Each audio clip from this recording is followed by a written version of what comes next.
حمد و ثنا، بڑائی، کبریائی، تعریفات اللہ وحدہ لا شریک کی ذات کے لیے۔ درود و سلام نبیوں کے امام، انسانیت کے سردار، رحمت کائنات، خاتم النبیین، شفیع للمذنبین، جناب محمد الرسول اللہ صلی اللہ علیہ وآلہ وسلم کی ذات کے لیے۔ یا ایہا الذین آمنوا اتقوا اللہ، اے ایمان والو اللہ سے ڈر جاؤ۔ وَلْتَنْظُرْ نَفْسٌ مَّا قَدَّمَتْ لِغَدٍ، ہر شخص اور ہر جان کو چاہیے کہ وہ دیکھے کل قیامت کے لیے وہ کیا آگے بھیج رہا ہے، قیامت کے لیے کیا اعمال کر رہا ہے۔ وَاتَّقُوا اللَّهَ، اور اللہ سے ڈر جاؤ۔ ان اللہ خبیر بما تعملون، بے شک اللہ پوری طرح خبر رکھتا ہے جو بھی تم اعمال اور کام کر رہے ہو۔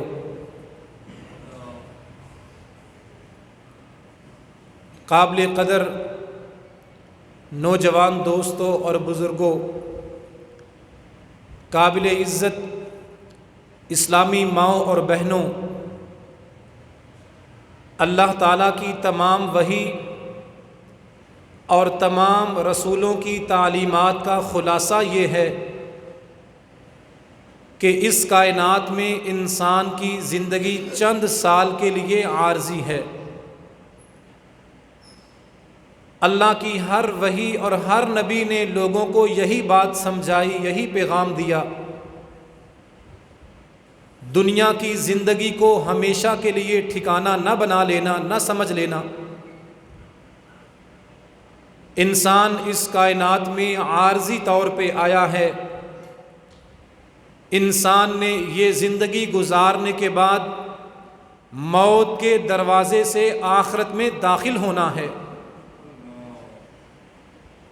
اور آخرت کی زندگی ہمیشہ کے لیے اور باقی رہنے والی ہے۔ یا قوم انما هذه الحیات الدنیا متاع، نبی اپنی قوم کو اللہ کا پیغام سناتا ہے، اے میری قوم تمہاری یہ دنیا کی زندگی تھوڑا سا سامان ہے، چند سالوں کے لیے ہے۔ وَإِنَّ الْآخِرَةَ هِيَ دَارُ الْقَرَارِ، اور یقیناً ہمیشہ رہنے کی جگہ، ہمیشہ رہنے کا گھر آخرت کا گھر ہے۔ اللہ کے پاک پیغمبر سید کائنات جناب محمد الرسول اللہ صلی اللہ علیہ وآلہ وسلم پر نازل ہونے والی وحی میں بھی کلمہ پڑھنے والے مسلمانوں کو یہی بات سمجھائی گئی ہے، اے ایمان والو دنیا کی اس عارضی زندگی کو اللہ سے ڈر کے گزارنا، اور اس دنیا کی زندگی میں کل قیامت کی اور آخرت کی ہمیشہ کی زندگی کی تیاری بھی کر لینا۔ جائزہ لیا کرو، اپنے آپ سے، اپنے دل سے سوال کیا کرو، اپنے ضمیر کی عدالت سے پوچھا کرو، جو شب و روز، جو دن اور رات میں گزار رہا ہوں، میں اس میں کتنی آخرت کی تیاری کے لیے اعمال کر رہا ہوں، آخرت کی زندگی کے لیے میری کیا کوشش، میری کیا کاوش ہے۔ اللہ کے پیغمبر علیہ السلام نے ہمیں آخرت کی زندگی کے لیے اس دنیا میں کام کرنے کی ترغیب دی ہے۔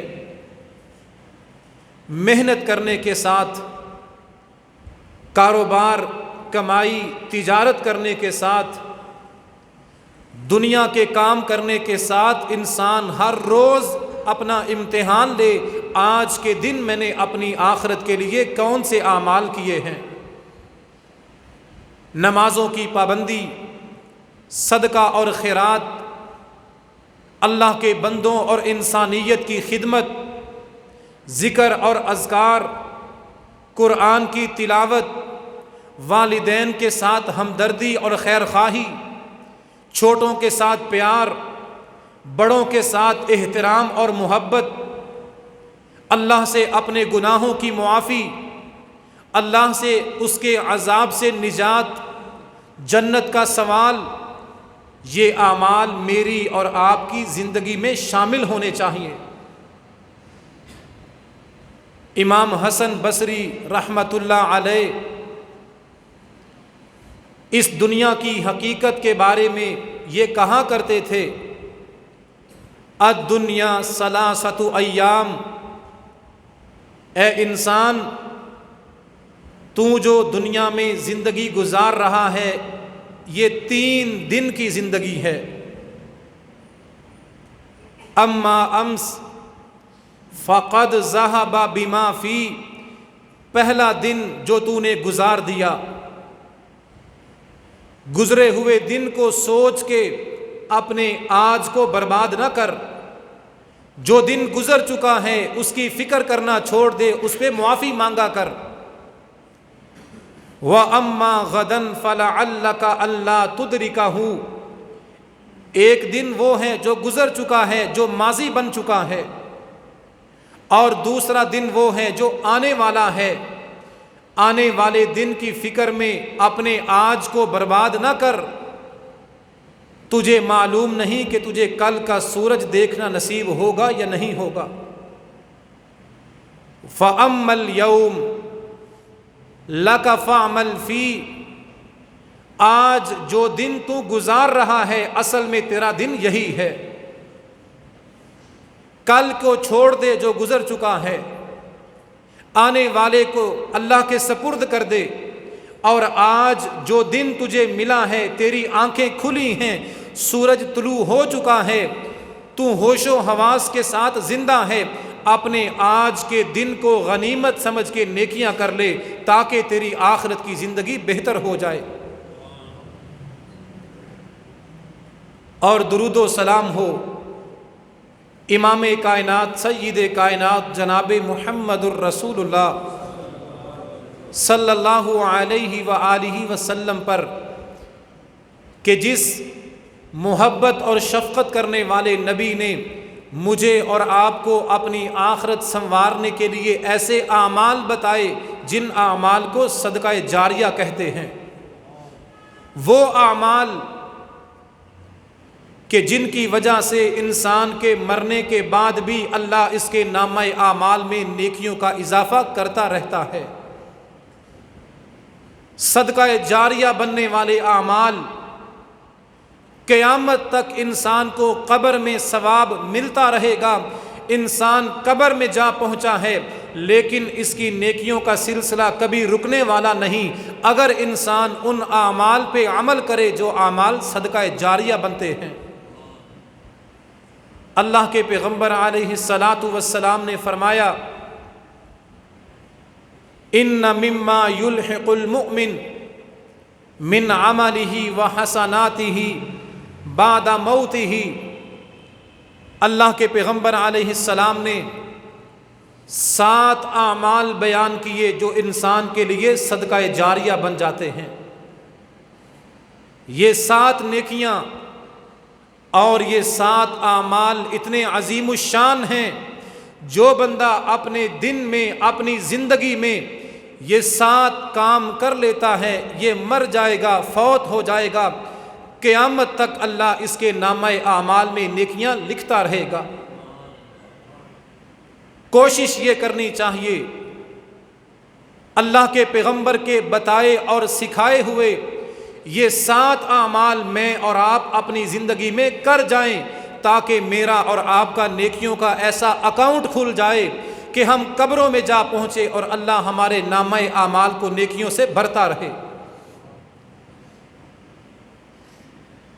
دنیا کے لیے جوڑتے ہیں، آنے والے وقت کے لیے سنبھالتے ہیں، اپنے بال بچوں کے مستقبل کے لیے بڑی فکر کرتے ہیں، کل قیامت کے لیے اس باقی رہنے والی زندگی کے لیے بھی کچھ فکر کیجئے۔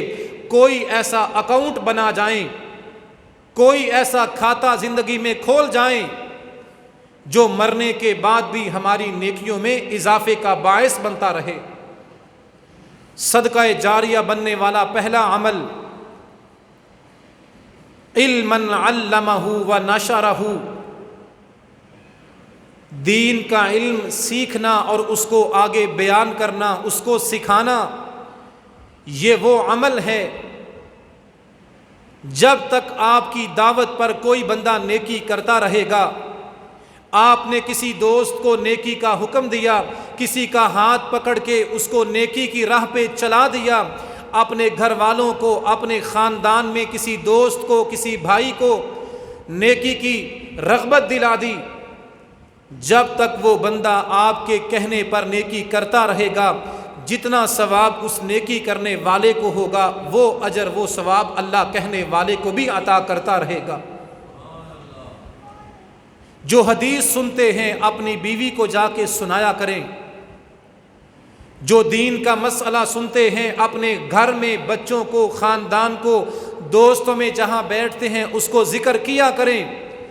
میری اور آپ کی زبان سے نکلی ہوئی دعوت، کسی کو نیکی کا حکم دے دینا اور اس پر عمل کر لینا، جب تک میرے اور آپ کے کہنے پر کوئی نیکی کرتا رہے گا، ہم قبر میں پہنچ جائیں گے، اللہ تا قیامت ہمیں اجر اور ثواب عطا کرتا رہے گا۔ دین کی بات کرنا، لوگوں کو نیکی کا حکم دینا کسی خاص بندے کا کام نہیں ہے۔ جس نے 7 سال مدرسے میں پڑھا ہے، جس نے سر پہ ٹوپی پہنی ہے، جس کی داڑھی ہے، یہ صرف اس کا کام نہیں، نبی کی ساری امت نیکی کا حکم دینے والی اور گناہوں سے روکنے والی ہے۔ جو دین کی بات سمجھ آئے، جو حدیث سمجھ آئے، اس کو گھر میں، خاندان میں، دوستوں میں بیان کریں۔ آپ کی ایک بات پر کوئی عمل کر لے۔ اللہ کے پیغمبر علیہ السلام نے جناب علی مرتضیٰ رضی اللہ تعالی عنہ کو فرمایا تھا، اے علی، اگر تو کسی کو دین کی دعوت دے اور کوئی بندہ تیری دین کی دعوت کو قبول کر کے عمل کر لے، یہ تیرے لیے 100 اونٹ ملنے سے بہتر ہے۔ تجھے تحفے میں 100 اونٹوں کا خزانہ دیا جائے، ایک 100 اونٹ ملنے سے بہتر یہ ہے تیری دعوت پہ کوئی بندہ نیکی کرنا شروع کر دے۔ دوسرا عمل جو صدقہ جاریہ بنتا ہے اور انسان کی موت کے بعد بھی انسان کے لیے باعث اجر اور ثواب بنتا ہے، نبوت والی زبان کی یہ بشارت، امام الانبیاء کی زبان سے ادا ہونے والے الفاظ، ولدن صالحا ترکہ او ولدن صالحا یدعو لہ، انسان اپنی اولاد کی نیک تربیت کرتا ہے، اپنی اولاد کو قرآن پڑھنا سکھاتا ہے، اپنی اولاد کو نماز پڑھنا سکھاتا ہے، اپنی اولاد کو دعا کرنا سکھاتا ہے، اولاد کو انسانیت کی خدمت کرنا سکھاتا ہے، اولاد کو سچائی، امانت داری سکھاتا ہے، اولاد کی اچھی تربیت کرتا ہے۔ یہ اچھی تربیت کرنے والے والدین فوت ہو کے قبر میں جا پہنچیں گے، جب تک ان کی اولاد نیکیاں کرتی رہے گی اللہ ان کو ثواب عطا کرتا رہے گا۔ جتنا ثواب بیٹے کو ہے، جتنا اجر بیٹی کو ہے، اتنا ثواب، اتنا اجر اللہ قبر میں پڑے ہوئے باپ کو بھی دے گا۔ اللہ اس کی اولاد کی نیکیوں کا صلہ قبر میں سوئی ہوئی ماں کو بھی پہنچاتا رہے گا۔ دعا کریں اللہ جن کے پاس اولاد نہیں ہے، نیک اور صالح اور صدقہ جاریہ بننے والی اولادیں عطا فرما دے، اور جن کی اولادیں ہیں اللہ سب کی اولاد کو آنکھوں کی ٹھنڈک اور صدقہ جاریہ بنائے۔ یہ اولاد کی تربیت شریعت اور اسلام کی بہت بڑی ذمہ داری ہے۔ آج مسلمانوں سے غفلت ہوئی ہے، ہم نے یہ سمجھا ہے باپ کی ذمہ داری صرف کمائی کرنا، بچوں کے لباس، تعلیم اور خوراک کا انتظام کرنا ہے، اسی لیے مسلمان اپنے بچوں کی اسلامی تربیت پہ دھیان نہیں دے رہے۔ گاڑیاں بھر بھر کے اسکولوں میں، کالجوں میں پہنچ رہی ہیں، اور ان مسلمان ملکوں کے اسکولوں کی حالت یہ ہے، ان اسکولوں نے، اس ایجوکیشنل سسٹم نے، اس انگریزی تعلیم نے مسلمانوں کے بچوں کو اس طرح برباد کر دیا۔ آج خطبہ جمعہ کے لیے آنے والوں دیکھو، ہماری صفیں بچوں سے خالی ہیں، کیونکہ آج مسلمانوں کا تعلیمی نظام اتنا گندا ہو چکا ہے، نہ اہل نہ لائق، دین سے دور لوگوں کے ہاتھوں میں مسلمانوں کا تعلیم کا نظام آ چکا ہے، جن کے اندر نہ دین کا شوق ہے، اور ان سکولوں نے، ان کالجوں نے ہمارے بچوں کو بھی دین سے دور کر دیا ہے۔ میں اپنے بچوں سے، اپنے پاس پڑھنے والوں سے پوچھتا ہوں، بیٹا نماز جماعت کے ساتھ کیوں نہیں پڑھی؟ جواب ملتا ہے ٹیوشن جاتے ہیں، ٹیوشن پڑھانے والی نماز کے لیے چھٹی نہیں دیتی۔ میں اپنی مسجد میں آنے والے بچوں سے سوال کرتا ہوں، بیٹا آپ جمعے کے لیے اول وقت میں کیوں نہیں آئے؟ جواب ملتا ہے اسکول سے چھٹی دیر سے ہوتی ہے۔ ان اسکولوں نے، ان کالجوں نے دنیا کا جو علم تو دینا ہے وہ دینا ہے، انہوں نے ہمارے بچوں کی دینی تربیت کا بیڑا غرق کر دیا ہے، اور فیسیں دینے والے، ہزاروں روپیہ ادا کرنے والے والدین کے اندر اتنی جرت نہیں کہ اسکول کے پرنسپل کے سامنے جا کے کہہ سکیں، شکوہ کر سکیں کہ خدارا ہمارے بچوں کا بیڑا غرق نہ کرو، ان کو جمعے کے دن اول وقت میں چھٹی دے دیا کرو۔ ایم فل کیے ہوئے، پی ایچ ڈی کی ہوئی بچے دنیا کی ڈگریوں کے ڈھیر لگائے ہیں، لیکن نماز جنازہ کی دعا یاد نہیں۔ ہم کیا اپنے بچوں کی تربیت کر رہے ہیں؟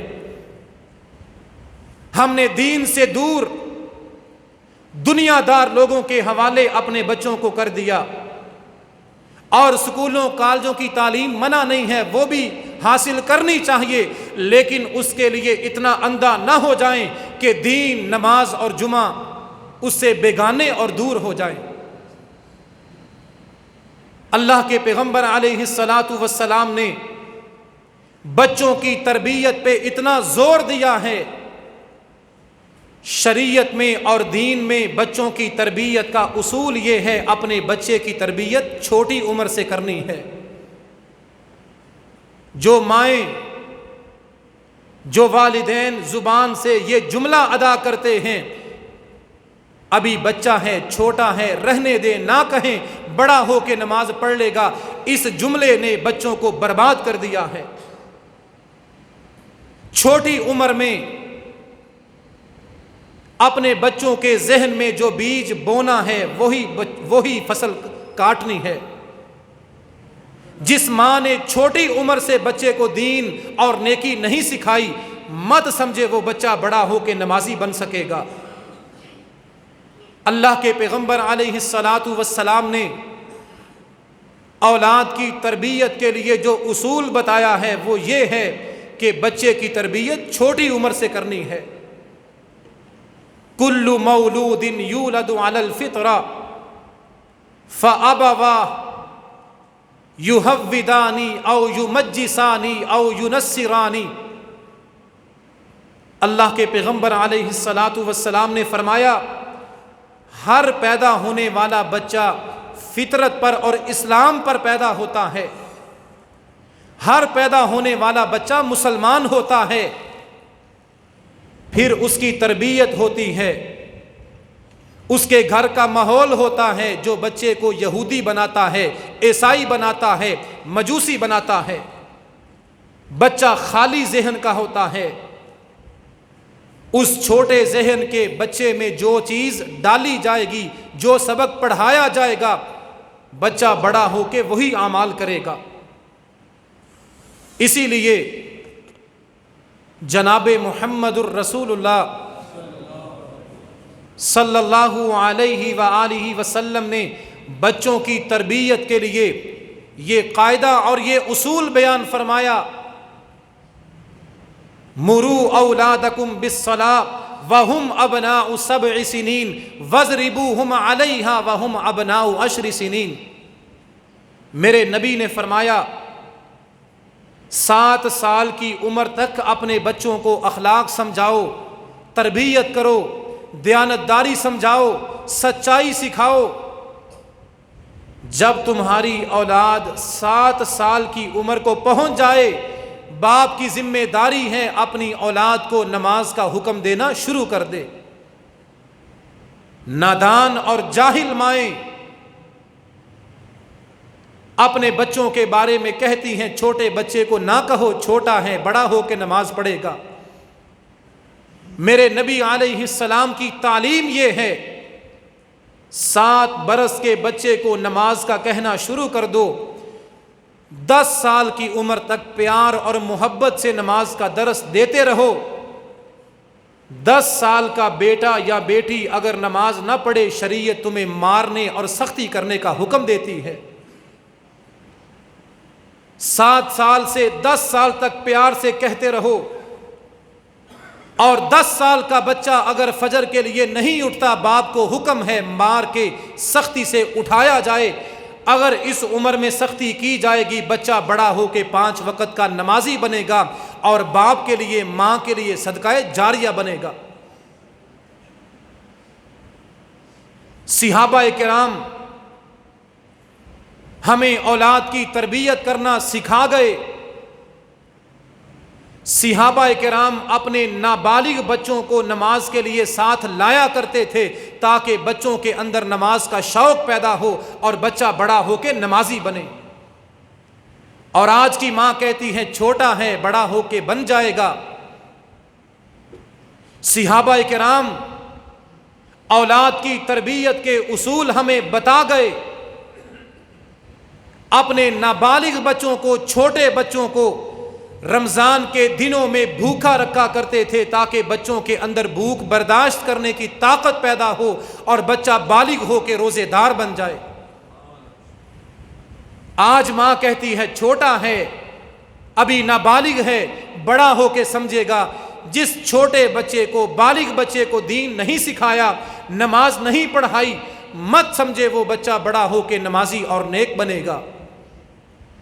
اولاد کی تربیت کے اصول ہیں، اولاد کی تربیت کے قاعدے ہیں۔ اگر ہم اپنی اولاد کی تربیت ان اصولوں پہ کریں گے، چھوٹی عمر سے بچوں کو نماز کے لیے اٹھائیں، چھوٹی عمر کے بچوں کو نماز کے لیے ساتھ لائیں، چھوٹی عمر کے بچوں کو اچھا اخلاق اور سچائی کا درس دیں، یہ بچہ بڑا ہو کے نیک بھی بنے گا اور آنکھوں کی ٹھنڈک بھی بنے گا۔ تربیت اولاد کے اصول، میں بڑے ادب کے ساتھ والدین سے بھی گزارش کروں گا، ماں باپ شکوہ تو کرتے ہیں اولاد کی نافرمانی کا، لیکن یہ حقیقت ہمیں ماننا اور تسلیم کرنا پڑے گی، اولاد کی نافرمانی میں والدین سے بھی کچھ کوتاہیاں اور غلطیاں ہوتی ہیں۔ اولاد کی تربیت کا اصول یاد رکھیں، اقتربوا ابناءکم، پہلا اصول، اپنی اولاد کو، اپنے بچوں کو اپنے قریب رکھا کرو، چھوٹی عمر کے بچوں کو اپنے پاس رکھا کرو، محبت کیا کرو، ان کو اپنے ساتھ مانوس کر لو، اپنے بچوں کے قریب رہا کرو، بچوں کو قریب رکھا کرو۔ آج بڑے افسوس کے ساتھ کہنا پڑتا ہے، آج کی ماؤں نے اپنے بچوں کو دور کر دیا ہے۔ 2 سال کے بچے کو ٹچ موبائل پکڑا دیا، وہ انگلی گھماتا ہے، موبائل چلاتا ہے، ماں ڈرامہ دیکھتی ہے، اپنے کام کرتی ہے، بچہ رات کے 2 بجے تک، 2 سال کا بچہ موبائل لے کے بیٹھا ہے۔ ہم نے اپنے بچوں کو کس چیز کے حوالے کیا ہے؟ اور افسوس کی بات یہ ہے، نوجوانوں، اولاد کی تربیت کے اصول سیکھو۔ مال دولت سے زیادہ قیمتی اثاثہ اور قیمتی دولت اولاد ہے۔ ایک دفعہ اولاد کا اخلاق بگڑ جائے، انسان کی یہ دنیا بھی برباد ہو سکتی ہے اور کل قیامت کے دن بھی انسان اللہ کے سامنے جواب دہ ہوگا۔ اولاد کی نافرمانی کا شکوہ تو کرتے ہیں، لیکن دیکھنا یہ ہے کوتاہی کہاں ہوئی ہے، غلطی کہاں ہوئی ہے۔ شادی ہوتی ہے، شادی کے تیسرے مہینے یورپ کی ٹکٹ آتی ہے، فلائٹ اڑتی ہے، باپ باہر پہنچ چکا ہے، بعد میں بیٹا پیدا ہوتا ہے، 10 15 سال باپ باہر کمائی میں لگا ہے، اپنے بیٹے کو دیکھا نہیں، بیٹا نہ جانے کس کے سپرد اور کس کے حوالے رہا ہے۔ اقتربوا من ابنائکم، اپنے بچوں کو اپنے قریب رکھو، اپنے بچوں کو اپنے پاس اور ساتھ رکھو۔ یاد رکھیں، انگلی پکڑ کے چلنا سکھانے والا باپ بالغ ہونے کے بعد جب بچے کی انگلی چھوڑ دیتا ہے، پھر نہ جانے کون کون بچوں کی انگلیاں پکڑ کے کہاں کہاں لے جاتا ہے۔ جب انگلی پکڑ کے چلنا سکھانے والے انگلیاں چھوڑ دیتے ہیں، پھر بچہ زمانے کی گمراہیوں کے حوالے ہو جاتا ہے۔ جس طرح چھوٹی عمر میں بچے کو چلنا سکھایا، انگلی پکڑ کے اس کو چلنا بتایا، بالغ ہونے کے بعد بھی بچوں کا بازو پکڑ کے رکھیں۔ جوان بیٹی کالج میں پڑھتی ہے، چھٹی کا وقت 2 بجے ہے، ماں کو پتہ ہونا چاہیے میری بیٹی شام کے 6 بجے گھر کیوں آ رہی ہے۔ کیری ڈبے اور ان ڈرائیوروں کے حوالے اپنی اولاد کو مت کریں، ماں کو باپ کو پتہ ہونا چاہیے میری بیٹی کا میرے بیٹے کا دوست اور صحبت کیسی ہے، میری بیٹی کب کالج میں جاتی ہے، کب واپس آتی ہے، ماں باپ کے نوٹس اور علم میں ہونا چاہیے۔ اگر یہاں سستی ہو گئی، اولاد کو ڈرائیوروں کے اور زمانے کے اور گندے دوستوں کے حوالے کر دیا، پھر جوانی میں اولاد بگڑے گی اور بڑھاپے میں شکوہ کرنے کا فائدہ نہیں ہوگا۔ اقتربوا من ابنائکم، اپنے بچوں کو اپنے پاس رکھو۔ اسکول میں جانے کا، ان کے آنے کا وقت معلوم ہونا چاہیے، پتہ ہونا چاہیے میرے بیٹے کا دوست کون ہے، میرا بیٹا دن اور رات کہاں باہر وقت گزارتا ہے۔ زمانے میں شیطان پھر رہے ہیں، بچوں کو بہکانے والے ورغلانے والے پھر رہے ہیں، سختی کرنی پڑے گی، دیکھنا پڑے گا میرا بچہ گھر سے باہر کہاں وقت گزارتا ہے۔ یہاں کوئی سستی نہیں ہونی چاہیے۔ اپنے بتیجوں کو، اپنے بھانجوں کو، اپنے نواسوں کو، اپنے پوتوں کو اگر بگڑنے سے، گمراہ ہونے سے بچانا ہے، اللہ کے واسطے ان پہ نظر رکھو، ان کا دھیان رکھو۔ وَشَاوِرُوهُمْ، اولاد کی تربیت کا اصول یہ ہے، اپنے بچوں سے مشورہ کرو۔ آج بچوں کی تربیت کی حالت یہ ہے، بچہ اپنے دل کی باتیں دوستوں کے ساتھ شیئر کر لیتا ہے، لیکن باپ کا اتنا روب ہے، بچہ اپنے باپ کے پاس بیٹھنا بھی گوارا نہیں کرتا۔ یہ دوری ہے، یہ بچوں کو بیگانہ کرنے والی عادت ہے۔ یہ عقل مندی اور دانائی اور حکمت نہیں کہ بچے کے اوپر اتنا خوف اور ڈر ہو کہ بچہ اپنے باپ کے سامنے دل کی بات بھی نہ کہہ سکے۔ وَشَاوِرُوهُمْ، اولادوں کو اگر فرما بردار اور تابع دار بنانا ہے، وَشَاوِرُوهُمْ، حکم باپ کا چلے گا، فیصلہ باپ کا چلے گا، صرف بچوں کو خوش کرنے کے لیے بچوں سے مشورہ کر لیا کرو، بچوں کا دل بڑا ہوگا۔ وَاقْسِبُوهُمْ، گھر میں شادی ہے، کوئی کام ہے، اپنے بچوں سے تبادلہ خیال کیا کرو۔ گھر میں کوئی فیصلہ کرنا ہے، باہر دوستوں کے ساتھ تو مشورہ کرتے ہو، گھر کا فیصلہ کرنا ہے، اپنی آل اولاد کو بٹھاؤ، کہو کہ میرا بیٹا میں یہ کام کرنا چاہتا ہوں، آپ کا کیا خیال ہے، آپ کی کیا رائے ہے؟ فیصلہ باپ کا چلے گا، لیکن بچوں کو بٹھا کے پوچھ لینے سے بچے آپ کے دیوانے بنیں گے۔ ہر وقت سختی، ہر وقت چہرے پہ غصہ، بچے یہی دعا کرتے ہیں اللہ کرے باپ گھر میں نہ ہی آئے، اور جب باپ گھر میں پاؤں رکھتا ہے بچے سہم کے بیٹھ جاتے ہیں۔ بچے اپنے باپ کے قریب آنا، پاس بیٹھنا پسند نہیں کرتے۔ اتنی نفرت، اتنی سختی ہمارے بچوں کو ہم سے دور کر رہی ہے۔ تربیت میں، اخلاق میں سختی ہونی چاہیے۔ گندے دوستوں کے ساتھ، بری صحبت کے ساتھ روکنے کے لیے سختی کرنی چاہیے، لیکن اتنی سختی نہ ہو کہ بچہ اپنے راز، اپنے دلوں کی باتیں اپنے باپ کے سامنے شیئر نہ کر سکے۔ ماں اپنی بیٹی کے اتنا قریب ہو، ماں اپنی بیٹی کو اتنا مانوس کرے، اپنے قریب کرے کہ بیٹی اپنے دل کا ہر راز اپنی ماں کے ساتھ شیئر کر سکے۔ اور باپ بچوں کے ساتھ سختی کرنے والا بھی ہو، لیکن گھر کے معاملات میں باپ اتنا نرم ہو، بچوں کو قریب بٹھائے، مشورہ کرے، شیئرنگ کرے کہ بچہ اپنے دل کی ہر بات اپنے باپ کے سامنے بیان کر سکے۔ ہم نے اپنے بچوں کو سختی کی وجہ سے دور کر دیا ہے، بچوں کو بے وقوف اور پاگل سمجھا ہے۔ بچوں میں اعتماد نہیں، خود اعتمادی نہیں، ہمت نہیں، بچے سوچ کے اور ذہن کے کمزور، کیونکہ ہم نے اپنے بچوں کو پاس بٹھا کے مشورہ نہیں کیا، ان کے دل مضبوط نہیں کیے۔ وَحَاوِرُوهُمْ، اپنے بچوں کے دل جیتا کرو، بچوں کو تحفہ دیا کرو، پاس بٹھا کے کھانا کھلایا کرو، بچوں سے پوچھا کرو میرا بیٹا بتا تیری کیا خواہش ہے۔ اگر ماں اور باپ اپنے بچے کی خواہش نہیں پوچھیں گے، پھر بچہ اپنی خواہش کو پورا کرنے کے لیے گندے اور برے دوست بنائے گا اور وہاں جا کے اپنی ضروریات وہاں سے پوری کرے گا۔ باپ کو پوچھنا چاہیے بتاؤ میرا بیٹا تجھے کیا چاہیے۔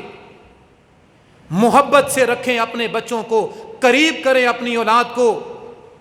قبل ان تخسروہم، اس سے پہلے کہ تمہارے بچے تم سے بیگانے اور دور ہو جائیں اور تم بڑھاپے میں تنہا اور اکیلے رہ جاؤ۔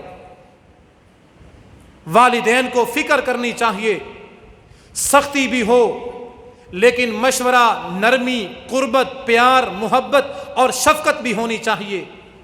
اللہ ہمیں اپنی اولاد کی صحیح معنوں میں تربیت کرنے کی توفیق عطا فرمائے۔ کہیں مجھے یاد آیا امام ابن حنبل رحمت اللہ علیہ کی ماں کا وہ واقعہ، جس واقعے کو پڑھ کے دل نرم ہو جاتا ہے، آنکھیں چھلک پڑتی ہیں، آنسو بہہ جاتے ہیں۔ آج ایسی مائیں کہاں سے تلاش کی جائیں؟ تربیت ہوتی ہے چھوٹی عمر سے۔ نادان اور جاہل ماں باپ ہیں جو 10-12 سال کے بچے کو نماز کا نہیں کہتے کہ بڑا ہو کے پڑھے گا، پھر وہ بڑا ہو کے تارے دکھاتا ہے اور جینا حرام کرتا ہے، کیونکہ چھوٹی عمر میں اس کی تربیت نہیں کی گئی۔ آج ہماری مسجدیں کیوں خالی ہیں؟ آج ہماری صفیں نمازیوں کو کیوں ترستی ہیں؟ کیونکہ اسلامی اصولوں کے مطابق اولادوں کی تربیت نہیں کی گئی۔ اولاد بڑی ہو کے وہ کام، وہ اعمال نہیں کر رہی جو اعمال ان کو سکھائے نہیں گئے۔ آئیے امام احمد بن حنبل کی ماں کا واقعہ سنیں۔ یہ مائیں ہمارے لیے رول ماڈل ہیں، یہ مائیں ہمارے لیے اسوہ اور نمونہ ہیں۔ ARY اور جیو پہ ننگے سر ڈراموں میں آنے والی مائیں ہمارے لیے نمونہ نہیں، امام احمد بن حنبل کی ماں ہماری ماں کے لیے نمونہ ہے۔ امام احمد بن حنبل رحمت اللہ علیہ فرماتے ہیں، یہ ہے تربیت کا معیار، یہ ہے اولاد کو فرما بردار اور صدقہ جاریہ بنانے کا طریقہ۔ امام ابن حنبل فرماتے ہیں میری ماں نے مجھے قرآن حفظ کروایا جب میری عمر 10 سال تھی۔ 10 سال کی عمر میں امام احمد بن حنبل کو قرآن کے 30 پارے اور 114 سورتیں ساری زبانی یاد تھیں۔ آج 10 سال کے بچے کو قرآن کی ایک آیت اوپر دیکھ کے پڑھنا نہیں آتی۔ امام احمد فرماتے ہیں 10 سال کی عمر میں میری ماں نے مجھے قرآن حفظ کروا دیا، اور میری ماں مجھے فجر سے پہلے اٹھایا کرتی تھی۔ تہجد کے وقت میری ماں مجھے بیدار کیا کرتی تھی جب میری عمر 10 سال تھی۔ بغداد کے اندر دسمبر کی سرد راتوں میں فجر کی نماز کے لیے وضو کرنا ہوتا، میری ماں پانی گرم کیا کرتی تھی۔ یہ ہے تربیت۔ آج مائیں کہتی ہیں چھوٹا ہے بڑا ہو کے پڑھے گا۔ 10 سال کی عمر میں ابن حنبل کی ماں نے قرآن حفظ کروایا۔ 10 سال کی عمر میں امام احمد رحمہ اللہ کی ماں تہجد کے لیے اٹھاتی تھی اور دسمبر کی راتوں میں وضو کروانے کے لیے پانی گرم کیا کرتی تھی، اور پھر گرم چادر میں لپیٹ کر میری ماں مجھے اپنی اوڑھنی میں اپنی چادر میں اٹھا کے خود فجر کی نماز کے لیے مسجد میں چھوڑ کے آتی تھی، کیونکہ میرا گھر مسجد سے بہت دور تھا۔ اٹھاتی تھی، پانی گرم کرتی تھی، اٹھا کے مسجد کے دروازے پہ چھوڑ کے جاتی فجر کی نماز کے لیے۔ میرا گھر مسجد سے دور تھا۔ یہ ہے تربیت۔ آج ایسی مائیں کہاں سے لائیں؟ آج دیکھتے ہیں بیٹے کے لیے شادی کرنی ہے، ماسٹر کیا ہو، ایم فل کیا ہو، پی ایچ ڈی کی ہو، کوئی نہیں پوچھتا بیٹی 5 وقت کی نمازی بھی ہے یا نہیں ہے۔ جب اس طرح کی بہو گھر میں آئے گی مت سوچیں گھر میں سکون آئے گا۔ گھر کی بربادی ہو گئی، امن اور سکون تباہ ہو گیا۔ آنے والی نسل دین سے اتنی دور ہو گئی، بچوں کو قرآن ناظرہ پڑھنا نہیں آتا۔ تربیت ہوگی دین کے معیار پر، پھر گھروں میں سکون آئے گا اور اولاد فرما بردار اور صدقہ جاریہ بنے گی۔ امام احمد ابن حنبل کی ماں نے 10 سال کے بچے کو قرآن یاد کروایا، فجر اور تہجد کے لیے اٹھا کے پانی گرم کرتی تھی، اور فجر کی نماز کے لیے دسمبر کی راتوں میں اندھیروں میں اور سردی میں اٹھا کے مسجد کے دروازے پہ چھوڑا کرتی تھی۔ یہ ہے تربیت۔ جب اس انداز میں تربیت ہوگی پھر امت کو امام احمد ابن حنبل جیسے علماء ملیں گے۔ اور جب مائیں رات کے 2 بجے تک فیس بک پہ بیٹھ کے انگلیاں گمائیں گی، پھر مت سوچیں بچہ فجر کے لیے نمازی بنے گا۔ جب مائیں ان معصوم بچوں کے سامنے سارا دن اور رات ٹی وی کے سامنے بیٹھیں گی، مت سمجھے بچہ حافظ قرآن بنے گا۔ آج امام احمد کی ماں جیسی ماں نظر نہیں آتی، اور امام احمد کی تربیت ہوئی، پھر امام صاحب نے اپنی بیٹیوں کی تربیت کیسی شاندار کی تھی۔ امام احمد بن حنبل سب کہیں رحمت اللہ علیہ، اللہ نے بیٹیاں عطا فرمائیں۔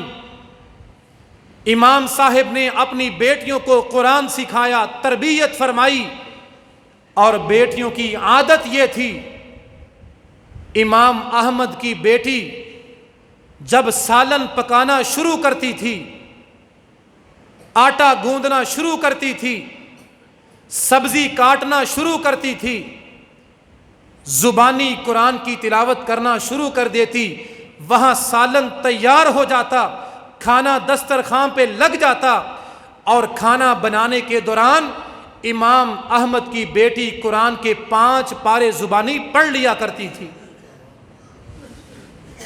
آج مائیں تو ہیں لیکن کھانا بناتے ہوئے ٹی وی دیکھنے والی،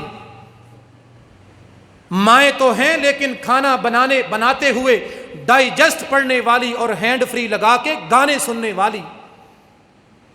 جاہل اور نادان ماؤں کی تربیت نے بچوں کی تربیت کا بیڑا غرق کر دیا۔ تربیت کریں چھوٹی عمر سے، نماز کے لیے بچوں کو اٹھائیں چھوٹی عمر سے، سچائی سکھائیں بچوں کو، دینداری سکھائیں چھوٹی عمر سے، بڑے ہو کے بچے دیندار اور صدقہ جاریہ بنیں گے۔ بچوں کو اس قابل بنا کے جائیں کہ بچے مرنے کے بعد قبر پہ کھڑے ہو کے دعا کر سکیں۔ قبروں کے نشان مٹ جاتے ہیں، قبر کے اوپر قبر بن جاتی ہے، نام لینے والا کوئی نہیں ہوتا، اولاد تو ہوتی ہے لیکن قبر پہ کھڑے ہو کے دعا کرنے کے لیے کوئی نہیں آتا، کیونکہ ہم نے بچوں کو اس قابل بنایا نہیں ہے۔ قابل قدر ماؤں اور بہنوں اور نوجوانوں، اولاد کے لیے لاکھوں چھوڑ کے جائیں، کروڑوں چھوڑ کے جائیں، پراپرٹی بنا کے جائیں، اگر اولاد مرنے کے بعد قبر پہ کھڑے ہو کے دعا نہ کرے، ہم نے اپنی اولاد کے لیے کچھ نہیں چھوڑا، اولاد کی تربیت کو برباد کر دیا۔ مسجدیں موجود ہیں، بچوں کو پڑھانے کے لیے علماء موجود ہیں، پھر کیوں مسلمان بچوں سے مسجدیں نہیں بھرتی تربیت کے لیے؟ اولاد کو اس قابل بنا جائیں کہ اولاد مرنے کے بعد دعا کر سکے، کامیاب ہو جائیں گے۔ والدٍ صالح یدعو لہ، میرے نبی علیہ السلام نے فرمایا جو اولاد ماں اور باپ کے مرنے کے بعد دعا کرتی ہے، نیکی کرتی ہے، تلاوت کرتی ہے، قبر پہ کھڑے ہو کے ہاتھ اٹھاتی ہے، اللہ والدین کے لیے قبر میں ثواب اور اجر عطا کرتا رہتا ہے۔ شیخ ابن عثیمین رحمۃ اللہ علیہ فرمایا کرتے تھے دعاؤک لوالدیک فی صلاۃ التہجد افضل بکثیر من ان تذبح 10 نیاق۔ ابن حنبل امام ابن عثیمین فرماتے ہیں اگر کوئی اولاد اللہ کی راہ میں 10 اونٹ ذبح کر کے صدقہ کر دے، اس نیکی سے زیادہ ثواب اس بات کا ہے کہ بندہ اپنے باپ کی قبر پہ کھڑے ہو کے بخشش کی دعا کر دے۔ 10 اونٹ ذبح کر کے صدقہ کرنے سے بڑی نیکی یہ ہے کہ بچہ اپنی ماں کی قبر پہ کھڑے ہو کے اللہ سے بخشش کی دعا کر دے۔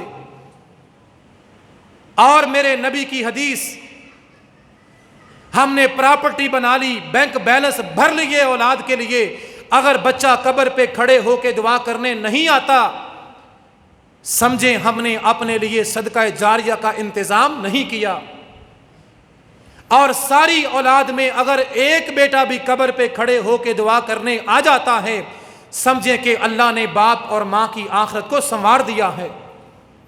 اللہ کے پیغمبر نے فرمایا ان الرجل لترفع درجتہ فی الجنہ، ایک بندہ فوت ہو جاتا ہے، قبر میں چلا جاتا ہے، اللہ مرنے کے بعد قبر میں اس کو دکھاتا ہے کہ اللہ نے جنت میں تیرے درجے کو بلند کر دیا ہے۔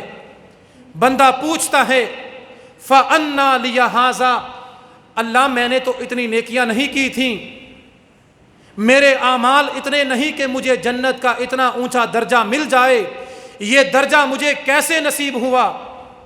فرشتہ بتاتا ہے بِاِسْتِغْفَارِ وَلَدِكَ لَكَ، تو فوت ہو گیا تھا، قبر میں چلا گیا تھا، تیری اولاد تیری قبر پہ کھڑے ہو کے بخشش کی دعا کرتی تھی، تیری اولاد کی نیکی اور دعا کی وجہ سے اللہ نے مرنے کے بعد تیرے درجات کو جنت میں بلند کر دیا۔ اللہ جنت میں درجے بلند کرتا ہے، قبر میں سوئی ہوئی ماں اور باپ کو جنت دکھا دیتا ہے۔